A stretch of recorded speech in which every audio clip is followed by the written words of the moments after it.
Wednesday, April 25th. I'm Scott. I'm Rim. And this is Geeknights. Tonight, we give you our first impressions of 4 new anime. Let's do this. So for the past week, I've been taking the train to work, as I've been saying a lot. And I saw you take the car at least once. I took the car home once on Monday because I ended up working late in the Bronx, where I couldn't take a train home from. Aha. But for every other trip, I've been taking the train, and it's really great. Except today, I go and I'm on my way home, and I get to the train station, and sure enough, it's raining. Yeah, this morning I was pretty much torn between, because when it's warm out, I have this problem where I don't want to take a coat if I don't have to. Because if I take a coat and I don't have to, now I got to carry it, and it sucks. So I'll always check the weather. I'll reach my hand out the window or something and decide if I'll take a coat or not. And the only coat I really have that's appropriate is my leather jacket. The problem with a leather jacket is you take it, and if it rains, now you're in trouble because you got to, not get it too wet, or it's no good. So I decided not to take it today, and it rained. The worst possible combination. It just sucked all around. See, the thing is, taking my bike home in the rain is no big deal because it's not like I wear my business clothes. I change on the train. So everyone else is wearing their really stuffy, expensive, uncomfortable dress clothes for whatever business they had in the city. And I'm there in shorts and a t-shirt just chilling. I wear shorts and t-shirt to work, so it's all good. Yeah, I can't get away with that. In fact, I often have to wear a tie. I will never take a job where I ever have to wear a tie. Unless I'm working for myself and I decide to wear a tie to impress some other business guy I want to make a deal with. So I don't mind riding home in the rain. Like I said, I ride my bike in the rain all the time. This is no different. But the looks I got from people as I got on my bike and started riding away, people just couldn't seem to grasp the fact that I wasn't freaking out or taking a cab or something. Well, at the same time, I got to say it was a little bit cold when I got off the train and it was raining. But that was probably because I'm wearing shorts and a t-shirt. So yeah, I was also in shorts and a t-shirt, and I was biking. It wasn't that cold. Yeah, it wasn't that cold, but it was a little cold, and I had to run to my car. I only had to bike a couple miles. If I'd had to bike 5 or 6 miles, then it would have been too cold. Yeah. Oh, well. The weird thing is, now that I take my bike every day, I've noticed that there are 3 other bikes, and they're in good condition, and they've been locked to the train station fence in the exact same positions, unmoved, for the entire week so far. They have not been touched in any way by a human. Maybe people went to the city for a week. Maybe people leave those there, so when they come back, they get them. I don't know. That's a terrible idea. Bikes rust immediately if you leave them out like that. Yeah, I don't know. But I do see quite a few people who bike to the train station. At least maybe 10 people or so. So, you're not alone. Nah, I was alone today, though. And I did see people taking the cab. Yep. People take the cab every day. I'm wondering what, who a lot can afford of people to take a cab every day? A lot of people take the cab to my job. Every morning, a bunch of cabs pull up and drop people off. Really? I really don't get it, because a cab costs so much more money than any other means of transportation. Yeah, I mean, per mile, a cab is more expensive than an airplane. It's more expensive than a train. Even worse, it's in Yonkers, so it's not like it's a yellow cab. It's some car service. Oh, God, yeah. Car service is the most expensive way to get anywhere. Running a car service is awesome because you get lots of money. Because think about how much it costs me to drive to, say, Otakon, right? It costs me, 2 tanks of gas at the most, so $40. Even add in my car payment and whatever. 2 tanks of gas for $40. Where are you shopping? $20 for a tank of gas? It's not $20 for a tank of gas. Oh. How many gallons does your car hold, Scott? It says 15, but it usually takes 11. Uh-huh. So you're not using all of it for one. All right. Multiply 11 by the current price of gas, which is currently $3.04. All right, still $60. Doesn't matter. All right. I haven't bought gas in weeks because I've been riding the train to work. Yeah, and you know what? Weeks Totally. ago, a tank of gas still wasn't $20. Anyway, not even close. Anyway. You're making up numbers. You're making up numbers here. A cab, right, for the same trip would be hundreds and hundreds and hundreds of dollars, maybe even $1,000. See, it's just like with Kramer and the Michigan bottle scam. Your margins are all messed up now because you're using the wrong numbers. My numbers don't have to be that exact because the difference is so enormous. Oh, yeah. Did you read about those crazy people who took a cab all the way out to like Arizona or something because the airline wouldn't let them take their pets or something weird? No. All it was that they're two old people and they're moving, and they didn't want to drive themselves, and they didn't want to go on the airline because they don't trust the airline to not kill their cats, which isn't that much of an unfounded fear. Airlines tend to kill pets more often than they should. Yeah, but you could just you could UPS the pets or No, something. you can't. No? No. Oh. There are very few services that transport pets specifically, and they cost a lot more than hiring that cab. Oh, that's an entrepreneurial idea. It is indeed. Let's open up a little pet transportation service. Now, if we were clever, instead of actually transporting the pet, we do what people did with Zapmail back in the day. Get a similar pet? Get a similar pet. So And you just have a stock at all the major cities of every generic kind of puppy, and you only take puppies. And, Yeah, and you just mail the tags to the other side. You put the tags on a similar puppy. Forget that. Why are you mailing the tags? You have a tag fab. Ooh. You just make copy the tags on the other end? Yeah. What if they have some sort of like unique handmade collar or something like that? We don't accept collars. It's dangerous because we take such good care of the puppies. We don't want them to have a collar on. Instead, it's too perfect. Okay. Anyway. So, in the news, the Naruto movie. Well, I don't know much about Naruto, so I can't tell you anything about this movie. Well, I know enough about Naruto. It is about ninjas, and they fight. And fights last between 1 and 1,000 episodes. Well, I knew that, yes. But this movie is The called... movie is about these ninjas engaged in some sort of fight. It lasts one movie. I can guarantee that the movie will contain the character Naruto, at least. There will be at least one other character. There will be fighting and ninjas throwing those pointy things with spirally thing headbands and all the stuff that Naruto is known for. As long as Kakashi's in the movie. Otherwise, there's no reason to watch. I know. Anyway, this movie, Naruto, the movie, Ninja Clash in the Land of Snow. Ooh, I guarantee there'll be snow in this movie. It's actually going to be in theaters in the U.S. And not Okay. only that... That's not a big deal. I mean, we're going to go see Paprika in the theater. It's not like anime's not in the theater often. Yep, pretty much all the big anime movies, anything bigger than a drop in the bucket, ends up at least one theater in the U.S. But this Naruto movie, which I know nothing about other than what we've already said, is going to be on 160 screens in North America. That's not every theater by far. Nah, it's not still even a small release, but not too bad. Yeah, usually something like Paprika is like, all right, It's gonna 4 be in- screens in New York, 10 in Texas, 5 in California, 1 in Seattle, There's that one in Philly. 1 in Philly, 1 in Connecticut, and then if you're lucky, 1 nowhere near Florida. Anime Order doesn't get dick. Yeah. But yeah, you'll usually get like 20 screens, 30 screens. I mean, 50 screens would be a big deal. But this one's going to have 160 screens.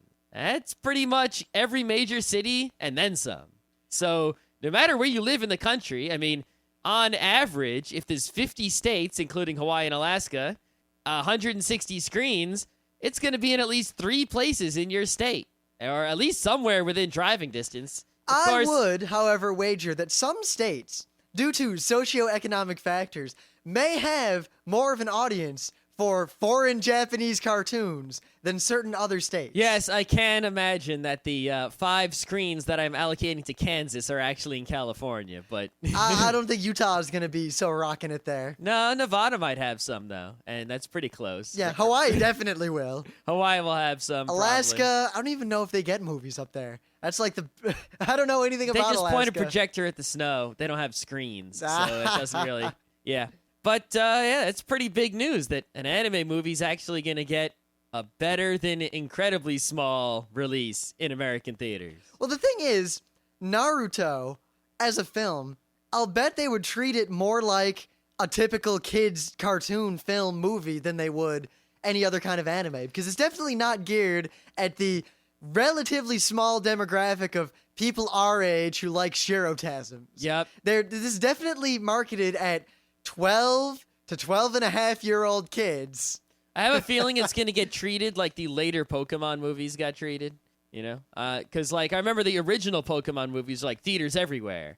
And I think the later ones were still in theaters, but not theaters everywhere. You know, I've never seen a Pokemon movie. Me either, but I heard that, like, the early ones are kind of okay. Yeah, And, that's what they were watching when they said you can't hold 10 Pokemons. I kind of want to watch the first movie. The plot's kind of cool, but then again, this is the time for Pokemon. I mean, I'd never played a Pokemon game. Season, Rabbit ever. season, Pokemon season. I never played a Pokemon game. The only Pokemon I knew was the good manga, the bad manga, and the anime. Yeah, as far as I'm concerned, I've watched the anime and I've played bad video games and I looked at the bad manga once. And the only Pokemon I care about is the main line of video games and the good manga. You mean the one with red and yellow? Yes, the games that are Pokemon Color or Pokemon Gemstone. Those are the ones that are worth playing. Everything else I couldn't give a shit. Except Pokemon Snap, which is okay, but it's only worth playing once. And Pokemon Puzzle League, which is actually Panel de Pon, so there's no reason to play Pokemon Puzzle League when you can just play Panel de Pon. So yeah, Naruto in the theaters. If you like Naruto, the winner is you. If you subscribe to Shonen Jump... Well, winner being a relative term. Yes. If you subscribe to Shonen Jump, you can get your tickets on April 27th. General ticket sales will begin April 30th, and the first showings will be in New York, LA, Boston, San Francisco, Philadelphia, Atlanta, and other major cities on the 30th. Oh, that's got to be harsh if you live in another major city and you don't even get top billing there. It said, and other unnamed cities. So let me click on the little link here, and I'll see what cities there are. I don't think you need to read them all. All right. Go to, like, viz.com, and you'll find out what, theaters it's in. And just to warn you, only one news tonight, because we've got a lot of anime to talk about, and we figure it's new anime season, give or take. We've got a lot of shows to cover in relatively short time before they become irrelevant. Yep. We basically watched a whole bunch of new shows, at least the first episodes. And a couple of old shows. We watched the #1 episodes of a bunch of shows that are brand new, and we're going to let you know whether we think they're worth watching based on the first episode alone.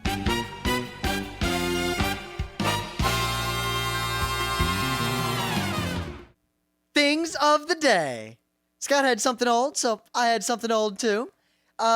I brought this up mostly because I remember seeing this exact advertisement on television when I was young. I don't remember it at all. Not only that, but back then, I don't know if this still happens, but a lot of children's shows would have messages like that at the end of them. Well, I think there was some sort of, law, actually. There's laws, you can't advertise certain, the toy for the show during the show. Oh, no, I wasn't talking about by the way, the more you know or anything like that. I was talking very specifically about sexual harassment. Oh, okay.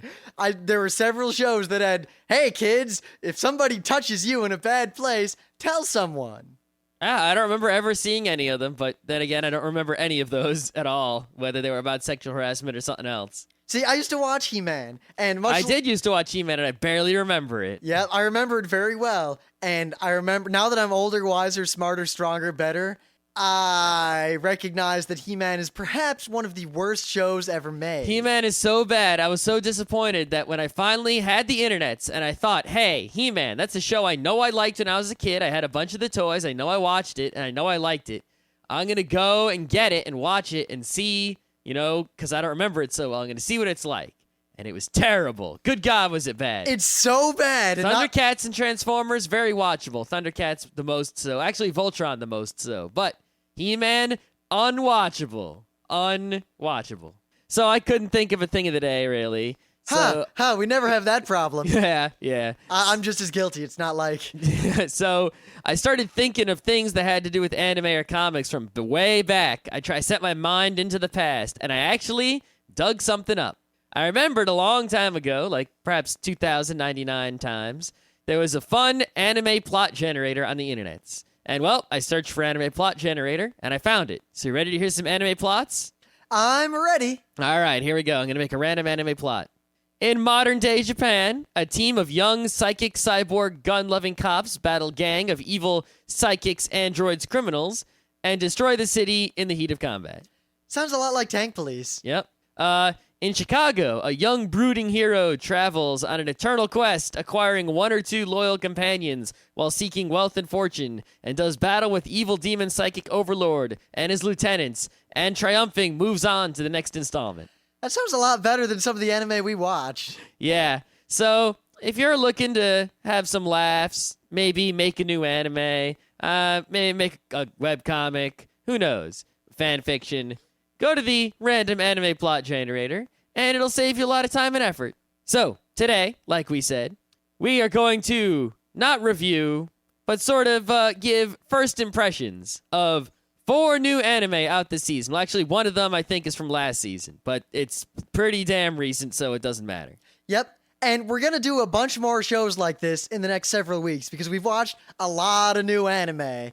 Without further ado, let's get on with this business. First of all, we watched 1 episode of each of these, and we're going to spoil probably those first episodes. So if you want to be surprised by something in the first episode, you probably don't want to listen. See, the thing is, the only spoiler a first episode can ever have, really, is, oh, the show is not about what you thought it was about. And that's really the only thing that could be spoiled in a 1-episode shot of a real full-on show. Yeah, well, technically, there are those shows where upon the second viewing, there are things in the first episode that spoil the whole show, but no one who hasn't seen the end could possibly see those things in the first episode. Yep. Like, you could watch the opener to Evangelion in slow motion to watch every frame, and a lot would be spoiled for you. Or you could watch the first episode of Utena, and the whole show could be spoiled for you, but only if the show's already been spoiled for you, if we've already seen the whole show. Otherwise, or you're some kind of psychotic genius thing. If you're so psychic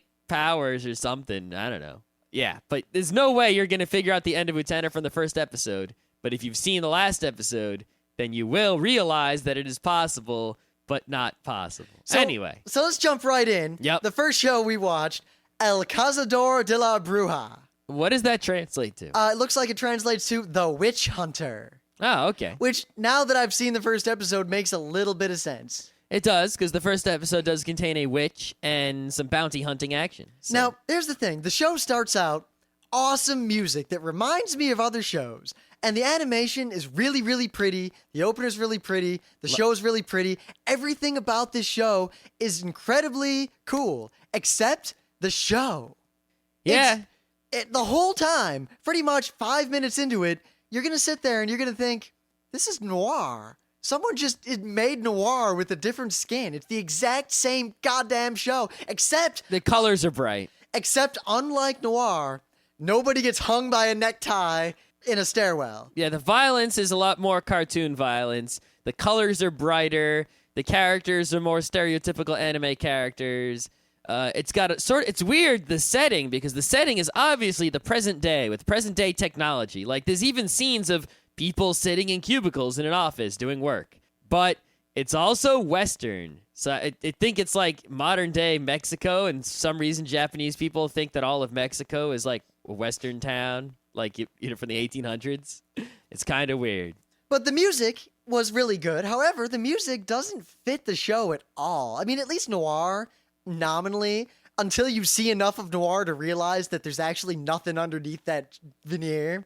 The music's really good, but it sounded exactly like the music from noir. And I'm thinking to myself while I'm watching, all right, did they just rip off, or are the same people involved? So now I finally look it up, and sure enough, the music for this show is done by Yuki Kajiura, who you might remember from Noir, Dot Hack, all that. Yep, the person who makes the really good music. Exact same music, and it's not just the person who makes the good music. It's the person who makes the good music for the really crap anime. See, the thing I don't understand, right, is I really like this music, right, that this person makes, Yuki Kajiura, but she always makes the music for these kind of good, not really so good anime, and you can always tell her music right away. Whereas Yoko Kanno, she also makes the really good music for the anime, but the anime she makes them for tend to be better. And also, you can't always tell Yoko Kanno music right away because she does all different kinds of music, and this person seems to do the same kind of music all the time. You can just tell it. Like, oh, that's that person. I know. Still, the worst thing, though, is just that, I mean, there was similar music that I don't think was done by her in Gundam Seed. And it was used sparingly in certain scenes where important things were going on, and it added a lot. It made those scenes amazing. In this show... they have the same level, like, oh, this is an amazing scene. The music is saying, watch me, I'm amazing. But what's going on the screen is even worse than that noir kind of a girl running around shooting a bunch of people who for some reason never scream or bleed. Yeah, it's just it'll be like this serious music, like this is like an epic happening right here, and this cartoon violence going on, or like just kind of like a silly, slightly interesting but not too serious action scene of like, haha, I kick you and I shoot the gun out of your hand and I smile. Yep, and- there's a lot of either shooting the guns out of people's hands, or if someone shot somewhere where they would die, there's no blood. They just fall over and disappear from the show forever. Yep. But the worst part is, the plot of the show is, as far as I can see, exactly the same as Noir. There's 2 female lead characters, one of whom is older, competent, and cool, and all hip, has a gun. The other one is young, doesn't understand the world, has something weird about her, yet is magically super competent when she needs to be. Yep, it sounds like the Noir guy. Well, sure is at it enough, again. sure enough, this is directed by none other than Koichi Mashimo, who you may remember from such wonderful, wonderful shows as Dot Hack and Noir. So if you're a fan of the Dot Hack Noir legacy, Kill yourself. But then, this is the next show for you by the same team. yeah, if you watched all 26 episodes of Noir, right up to the end, where there's nuns with guns running around, And you still liked it. and you thought, damn, if only someone made another show that was exactly like this. Only in a Western modern setting with brighter colors. See, that's the other thing. The way a lot of the shots were put together in this Mexico, which again, as far as they're concerned, Mexico is just the Wild West. Yep. But it was so much like the first episode of Cowboy Bebop. Yeah. It was painful. And now, Scott There's like a pointed- scene of guys in a bar. Is it where they're old men talking. There's a scene of people sitting in a bar and then they're shooting. And There's the a main- scene of someone sitting down with like a Native American fortune teller of some sort. And the worst part is, you walk in and we're all watching it together, and I'm like, "You got any Bloody Marys?" And everyone It's knew bloody exactly. eye. Yeah. Bloody well, no, they eye. always order a Bloody Mary. Can't get any. There's no tomato juice. Oh, all right. You don't just say bloody eye.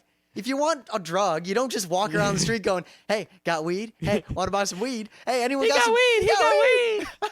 He got weed. But Don't drive with a mad woman.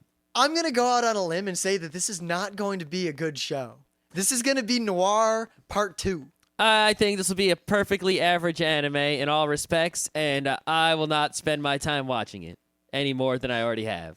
There's even the semi-mystical plot that they don't tell you much about. But Noir had the same thing, where there was that some sort of prophecy, some sort of magic, maybe. We're not sure what's going on, but there's nuns at the end. Yeah, it's like there are things that happened before the first episode that involve the younger girl. Like, why does she have a bounty on her head? Did she actually kill someone or did she not kill someone? What's this mysterious thing? How come she can jump over that very tall fence and the main character girl can't, And then that's it.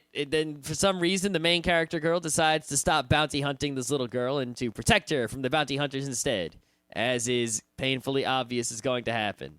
Oh, don't forget the mild lesbian overtones. Oh, yeah, and the scantily clad main character. Yeah. The main character basically wears a poncho and not much else. Yeah, she's got like the short shorts and Those aren't shorts. That's basically a tight jean loincloth. and she wears a gun. I think, in fact, her belt covers more of her skin than her pants do. And it's like even the poncho barely covers the leg. See, she's always showing off the leg.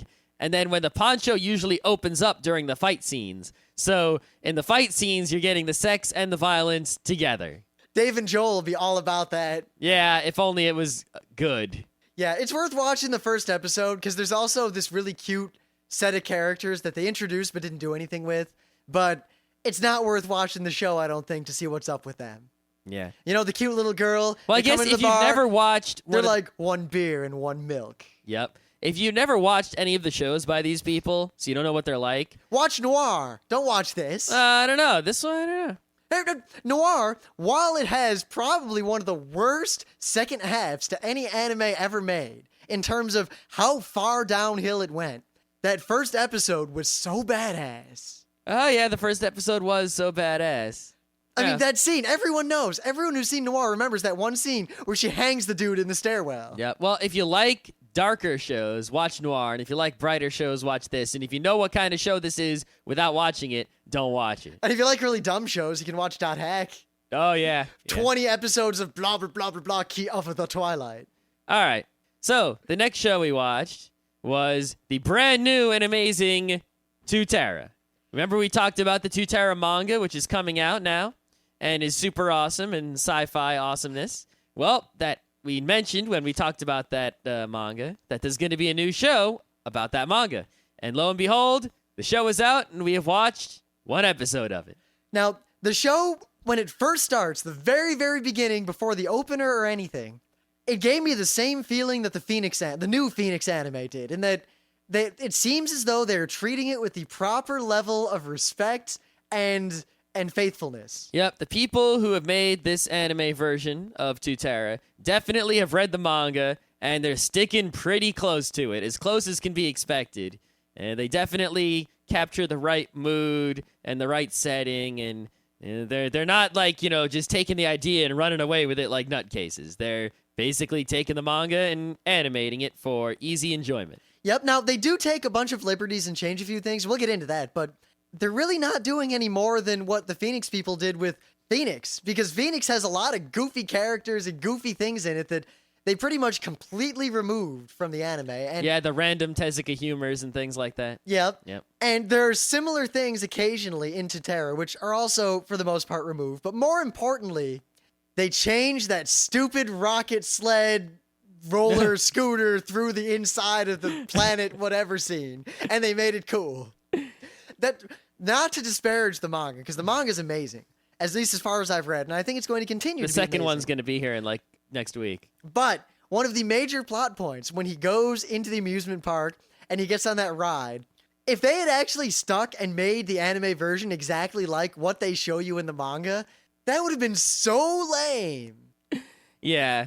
It's sort of like how you read like American comics from the 70s and they're all super cornball, but the plot, if you view it from far, far away, is actually good. It's just the writing and the specific happenings and the way it's presented is like, cornier than all of Nebraska. This, they take the corn out and they make it presentable in the modern times. And that's good for me. And it's good for people who might not like the manga so much because it's kind of old and corny. This is much more accessible to them, and you can get pretty much the same plot without being turned off. One thing I thought that was interesting, a few liberties they did take, is in the early part, before you find out what's actually going on and before everything really hits the fan and everything explodes and Soldier, blah, blah, blah, whatever, the stuff from the manga. They flesh out a lot of the minor or previously non-existent characters around Jomi in his life.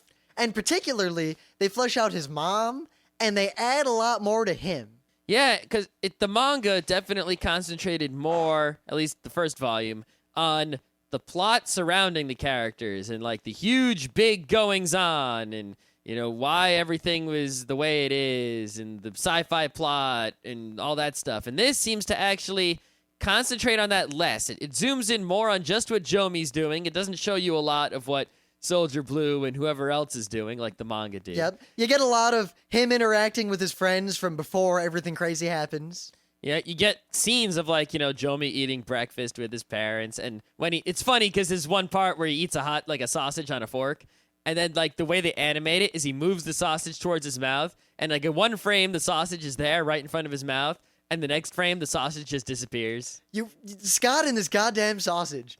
Now when we were watching it, we're all, just sitting there. Disappearing hot dog. And suddenly Scott goes, "Oh my God, that hot dog just disappeared." And he backs it up and watches it again to point out that the hot dog disappeared. I watched it again today and the hot dog disappeared. It's I'm well aware. Yeah. But the parents in the manga pretty much just exist for purposes of plot, and that's all. At least as far as we've seen, obviously. In the anime, the dad, his character is still one-dimensional. In fact, his character could be described as nothing more than stern. But the mom, they made a character out of her. And Not a full character, but they gave her enough that there would be some sympathy for the mom. Where in the manga, it's just like she's the mom. So I think that's actually sort of necessary because modern anime and manga tend to deal a lot more with, characters and people like, it's more about the characters and less about plot these days. So if they would have stuck with the plot heavy, no one gives a shit about the characters kind of thing, not too many people would have enjoyed it if they, weren't already in on what's going on. There's also a funny scene where Jomi's playing soccer. Oh, and they have these robot referees. They're basically floating eyeballs that referee the game, and I think that's pretty cool. But then Jomi argues with the robot referee, and he says it wasn't offsides, or it was offsides. He says it wasn't offsides, and the robot called him offsides, so his goal didn't count. And like Jomi just smashes the robot referee. He just spikes it right into the ground. And it's pretty hilarious. Not only is it hilarious, but that comes up again more than once in the rest of the episode. Yeah, they make an offsides joke. I laughed. I lolled. The only other thing is that there's a battle scene in this episode, and the battle scene is pretty bad. It could be really cool. The computer that he is facing off with when he's trying to erase his memories is very interesting aesthetically, and it could have been a well-done scene. However, they show it to you on screen far longer than it should have been on screen. You start to notice that it looks kind of weird and cockeyed. And then the best way I can describe it is when Jomi is fighting with the thing, it's basically bonk. Yeah. Bonk. Bonk. Well, there's going to be 24 episodes of this thing. We've seen one. And if I don't watch them all fan-subbed, I'll watch them all someday Netflix, because I can guarantee that someday this will be available in the United States for your buying pleasure. Yep, definitely going to finish the manga first. Yes, there's only 3 volumes of the manga, and we're getting the second one in a week, so I think we're going to be finished with that way before we watch 24 episodes of this. Yeah. All right, the next show is a show I just discovered. I thought that this was a show from last season, because I felt like I had it in my folder for a long time. But actually, it says on Anime News Network Encyclopedia that it came out on April 8th this year, so I guess it's a new show. It's actually, I think, a new Gonzo show. It's called Bokurano, Bokurano. Well, if you haven't listened to us or Anime Order or Dave and Joel before, you'll know that Gonzo shows are typical for having really awesome first episodes, really awesome premises, really great animation, and then as the show continues, everything just goes downhill from there, and it's a big disappointment. It's like, what if we made an anime about blah? Yeah, that'd be really cool. They get to episode 22, they're like, how do we end this? I don't know. Fuck it. So I'm hesitant to give a positive review to this show, because if it follows the Gonzo trend, the first episode, of course, is great, and later on, it won't be so great. However, if I'm going to review just this episode, it was pretty damn great, both in its execution and in the premise. Basically, what this show is about is you have these 15 kids, and they're bored in the summer, and they're all sort of friends with each other. Maybe they're at a summer camp, maybe they're at school, something like that. I don't know. And they're hanging out on the beach one day. And what they do in this first beach scene is they introduce you to all the different characters. And they've got characters like covering every possible base. You know, the shy kid, you know, the strong leader kid, you know, the girl who doesn't talk so much, the Gabby girl, the bad kid, the really cute young 4th grader girl where everyone else is in 7th grade. I gotta say, for the most part, the short bit of interaction between all these characters is generally pretty realistic and well executed. Yeah, actually, it's like the first part of the show, like 5 minutes. All you see is these characters interacting with each other on the beach as kids would. And it's totally believable. Yeah, in fact, it introduces you to all the characters. By the end of the first episode, you might not remember all their names, but you already know what all the characters are like to a degree. And you already feel like you have some sort of investment in all of them. Yeah, because it doesn't seem like this show has a main character. I mean, some of the kids are more important than others or more central, but none of them gets enough, lead time to say, aha, that's the character who's really the number one, and all the other kids are just kind of behind them. It seems like a really even deal, so you need to, get something about all of them in order to enjoy the show. And then what happens after that is the kids are bored, they go exploring, and they go into a cave. To explore the cave, because splunking is fun, I guess. And in the cave, they see something better than rocks and bats. They see computers. What the fuck are computers doing in a cave? And then a weird guy shows up, who reminds me of characters from other anime, but I can't quite put my finger on it.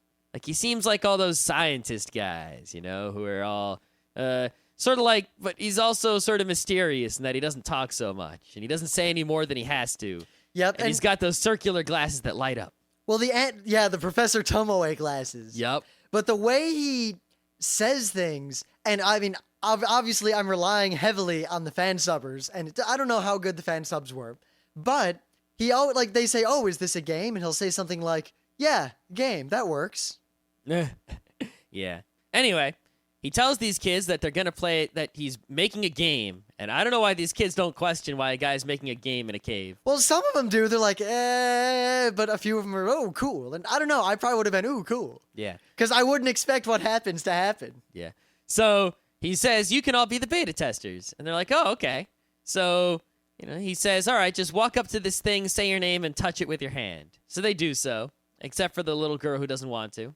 And he says, all right, in the game, there's, 15 attacking aliens, and you have a robot, and you have to defend the Earth from the aliens. All right. And then there's static, and the kids wake up on the beach. Oh, snaps.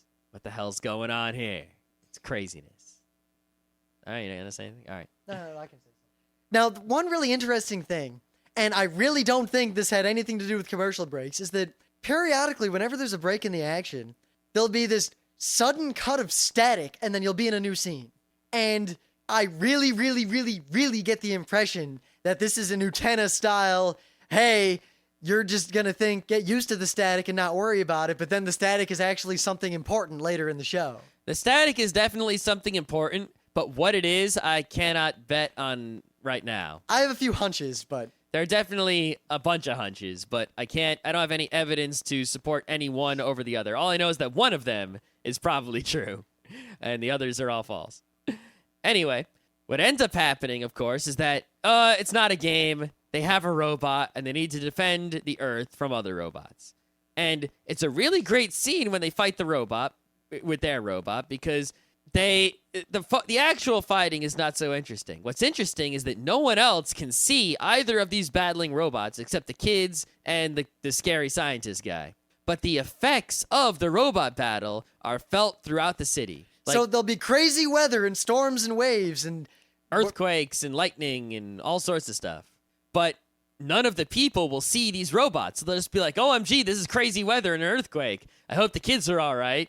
Meanwhile, the kids are fighting these robots that are making all this terrible weather and such, and they're the only ones who realize that the Earth is under attack from horrible robots, and they're the only ones who can defend the Earth with their own robot. Plus, the way they actually fight, and especially the first fight that you see where the guy who set all this up is very much just sitting there explaining to them how it all works in a very matter-of-fact way, and half of them are freaking out, and some of them are paying attention, and the way they set up the fighting and the way they set up the control of the robot, it's really interesting, and I don't want to say exactly what it is. I just want you to watch the show, and I want to see where they run with this. Yeah, even if this turns out to be another gonzo bust, this first episode was so great that I say you should watch it until it turns crap. I mean, if the first one's enjoyable, right, even if the end is crap, you can keep watching it as long as it's enjoyable, get enjoyment out of it, and as soon as it's no longer enjoyable, just stop.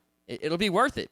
As long, Sure, it would be nicer if the ending was actually awesome and this whole thing was great, but I can't guarantee that's going to happen. However, this thing isn't very likely to have that many episodes for reasons I will not go into. I mean, Anime News Network only knows 8 episode names, so it might just be an 8-episode show. Yep. I don't know. Well, plus, Emily did watch more of it, and she said a few things that we're not going to repeat because they might be a little spoilerish. Or they might not be true. I'm not sure yet. Yeah, we're not exactly sure where the show goes at all. Yeah. But I do think that this is a good chance of being a great show because Gonzo tends to screw up shows way past, towards the later episodes. And if they keep this show short and the premise is strong, and it seems like this premise has like a built-in good ending. So they can't just fuck it up by trailing off at the ending. They have to go with the ending that the premise implies or something related to that. Now, this might sound a little strange, and I don't know how many people out there have actually read this book. It was part of an assignment for school when I was in elementary school, so I ended up reading it. But the plot, on a very hard-to-explain level, really reminds me of this sci-fi novel called Interstellar Pig that I read, God, how many years ago? I've never heard of this, and I know nothing about it. Well, I'm not going to say what the plot of Interstellar Pig is because I don't know if there's any relation at all or if it would be any sort of spoiler or anything. And also, I want to see more of the show because it's very likely that there's just no connection at all. I'm just an idiot. But at least the plots feel similar in terms of what might actually be going on. Yep, so Bokurano, a show worth keeping an eye out for. I mean, in the long run, this will probably also be available in the US, and it'll probably only be on a few DVDs, because I don't see this being more than like 15, 16 episodes. There's no way it's going to be 26. That would be crazy. So, cool. So, last and least. Last and most. You might remember we reviewed a show a while back called Gag Manga Biyori. Gag Manga Biyori! It's one of those totally wacky comedy shows from Japan with the Japanese humor that's very Japanese that Americans can't really understand without lots of help. Yeah. Granted, if you've watched enough anime and you have watched, I mean, you get used to it.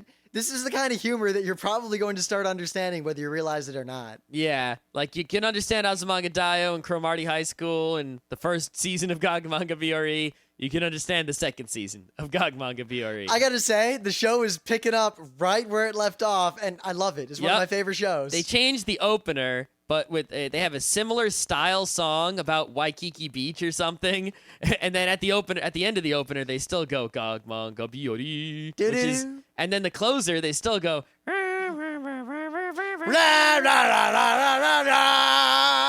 Yep, and basically, there was an episode in the first season that had a joke about a bunny detective girl in school, and it was a pretty funny episode. And the first episode of the second season, is just more of the high school bunny girl detective. I don't know why. It's the same joke every time, but I laugh at it every single time. The high school bunny girl detective is a great joke, because the joke basically goes like this.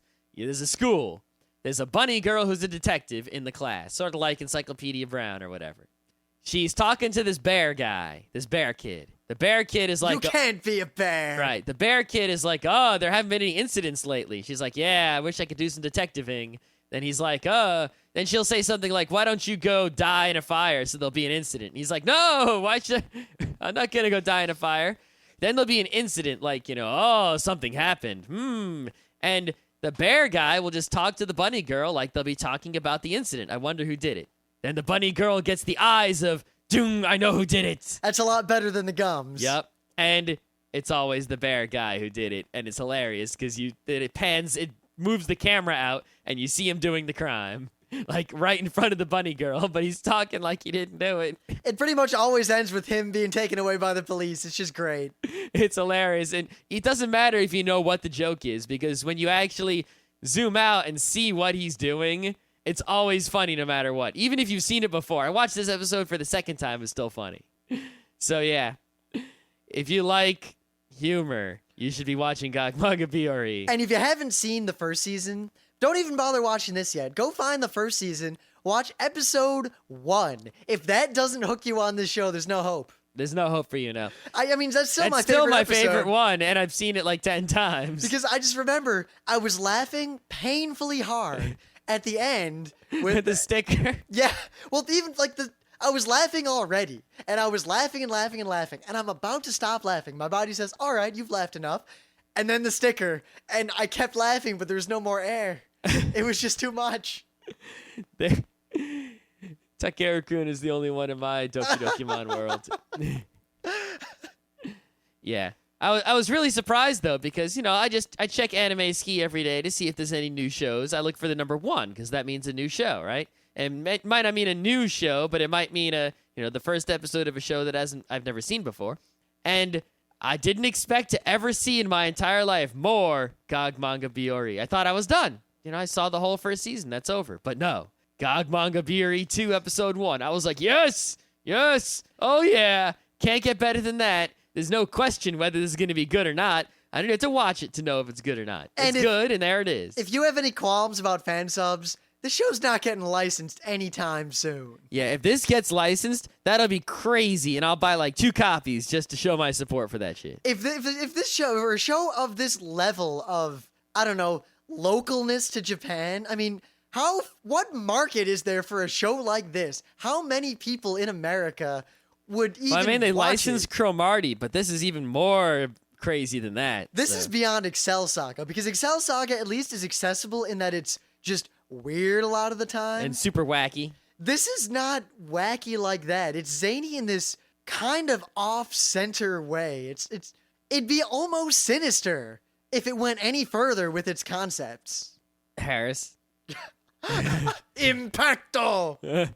Yeah.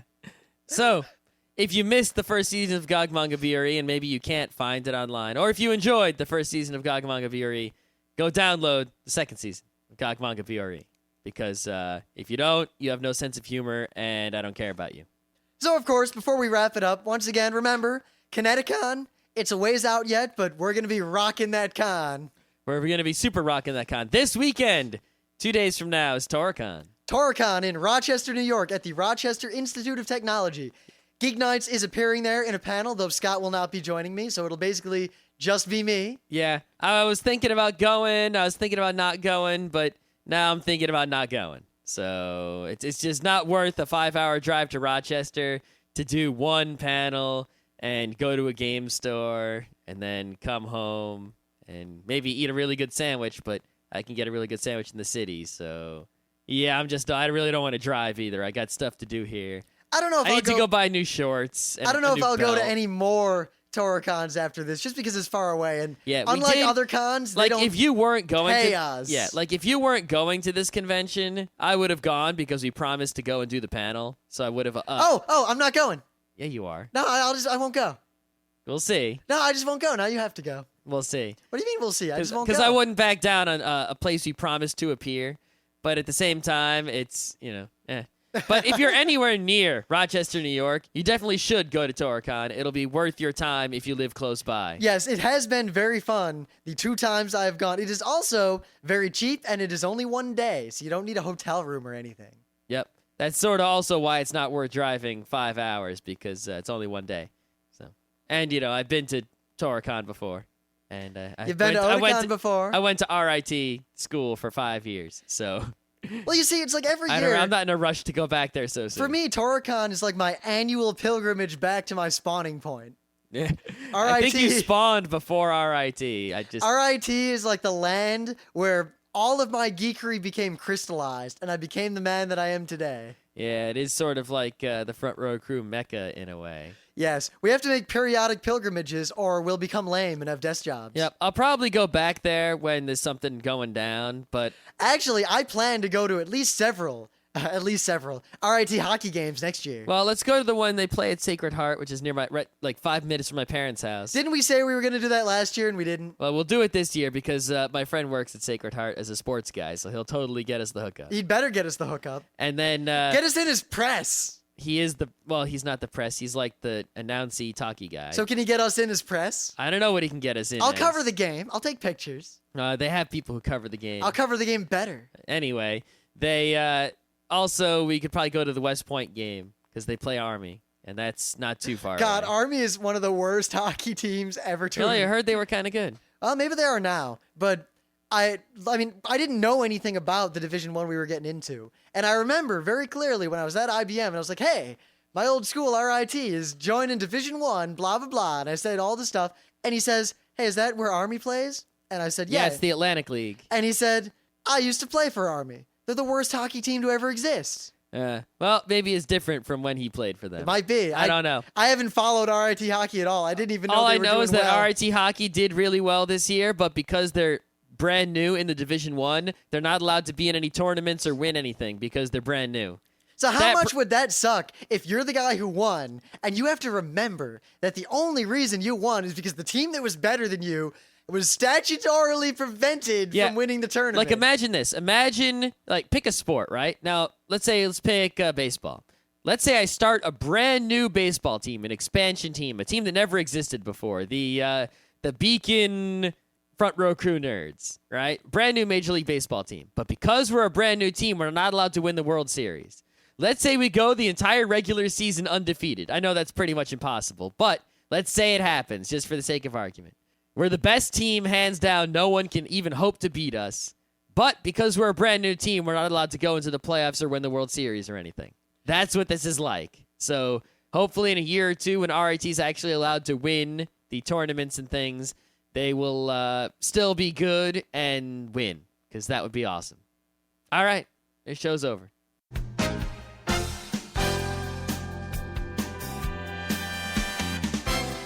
This has been Geek Nights with Rim and Scott. Special thanks to DJ Pretzel for the opening music. Be sure to visit our website at www.frontrowcrew.com, where you'll find show notes, links, our awesome forum, a link to our Frapper map, and links to all the RSS feeds. We say feeds plural because Geek Nights airs 4 nights a week, covering 4 different brands of geekery. Mondays are science and technology. Tuesdays, we have video games, board games, and RPGs. Wednesdays are anime, manga, comic nights. And Thursdays are the catch-alls for various rants and tomfoolery. You can send us feedback by email to geeknights@frontrowcrew.com. Or you can send audio feedback via audio. Just click the link that says Send Me an Audio on the right side of our website. If you like what you hear, you can catch the last 100 episodes in iTunes or in your favorite podcatcher. For the complete archives, visit the website, which has everything. Geeknights is distributed under a Creative Commons Attribution Non-Commercial Share-alike 2.5 license. This means you can do whatever you want with it as long as you give us credit, don't make money, and share it in kind. Geeknights is recorded live with no studio and no audience. But unlike those other late shows, it's actually recorded at night.